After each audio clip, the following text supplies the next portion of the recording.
If you really want to get a sense of just how broken our system is, in Washington, D.C. recently, there was a gathering of industry executives and lobbyists, and they met with the Defense Security Cooperation Agency. Now, basically what this means is the Pentagon people who facilitate weapons deals between defense companies and foreign countries, they got together with those companies, and they had a, quote, lavish love fest, according to The Intercept, where they proceeded to tell jokes like, and I quote, "I know you don't go after human rights violators for potential customers." And people were laughing in their...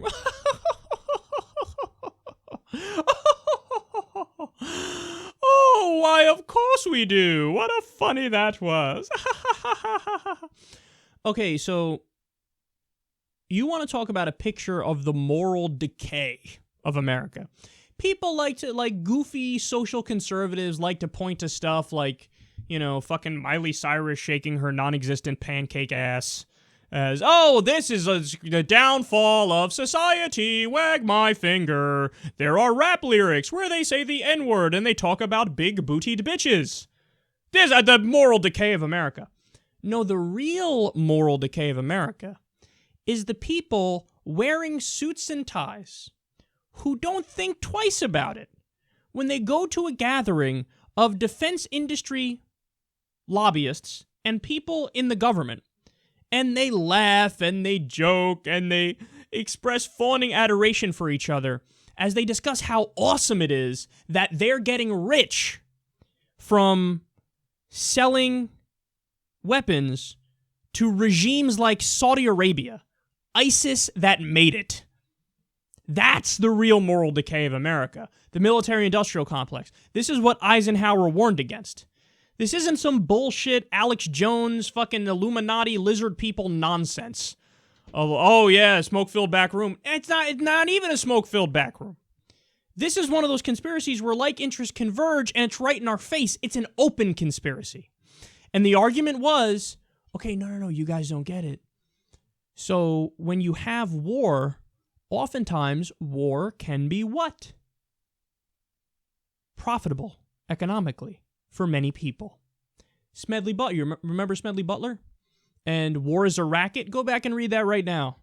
Tell me it doesn't send chills up your spine. So the idea is, when we have these for-profit defense contractors, these companies, they want to keep making tanks. They want to keep making machine guns. They want to keep making, fighter jets. They want to keep making drones. Well, you got to keep those jobs. You got to keep the profit flowing in. So you got to keep building those things. What are we going to do? Well, some of the tanks we just let sit in the Nevada desert and just fucking waste away. But other ones, okay, here, $1 billion worth of it to Egypt. $3 billion a year worth of it to Israel as they continue occupation and apartheid. Billions of dollars to Saudi Arabia as they massacre women and children and civilians in Yemen. Using cluster bombs against international law. Cluster bombs, after you drop them, they stay there on the ground. If a civilian happens to be walking, getting something to eat, boom, they step on the cluster bomb, they explode. Now we know they're using white phosphorus, another, it's a chemical agent that is illegal under international law. We don't give a fuck, we're selling it to Saudi Arabia anyway. Saudi Arabia is arming Al-Qaeda on the ground in Yemen to fight the Shia Houthi rebels who took over the government. They're arming Al-Qaeda with weapons we give them. And the entire time, the defense industry lobbyists and the people in the government who are responsible for facilitating these deals and introducing the weapons dealers with the Saudi leaders, they laugh and laugh.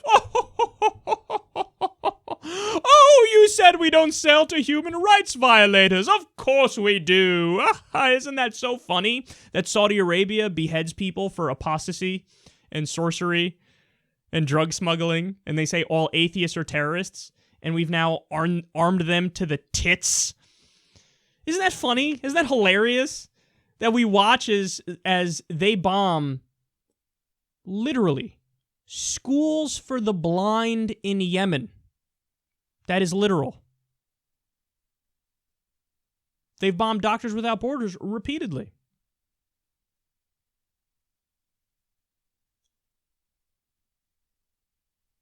This is the moral decay of America. We have to think about we have to nip in the bud the financial incentive for these people to do what they do, because it won't stop until that's gone. So you have to get the money out of politics. It's not a question.